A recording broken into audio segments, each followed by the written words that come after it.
Good morning. Well, I'm Deb Pervin, and this Tuesday Tweak this week is about year-end distributions. So you have completed your financial statements at year-end, and you've made some money. You've had a good, strong earnings year. You've finished all of those pesky tax reports that you have to get done in January, your 1099s and your W-2s. And now, what's next? What's next is looking at the funds that you're going to distribute. Okay, those bottom line funds, what are you going to do with them? Well, first, if you've had good earnings, you're going to pay taxes. You're going to take a third of those and pay your tax bill. I do not suggest that you minimize your tax bill by doing some kind of funky things and moving money out of the company. I want you to leave 1/3 of your earnings in the company.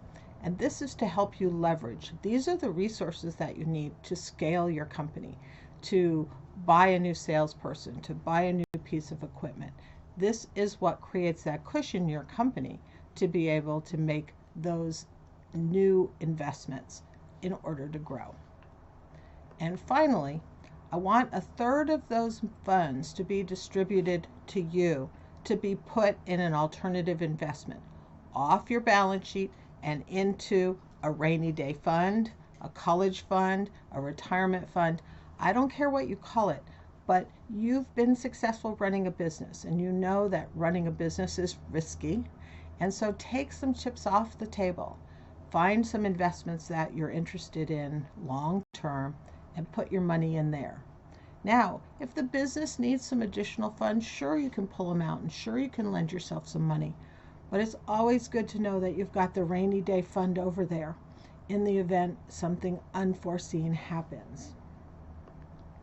And finally, if you're a young company or you're not yet profitable, you must keep the funds in the business. You've got to be building your equity. You've got to be building that balance sheet so that your leverage is low, so that you can stay in business.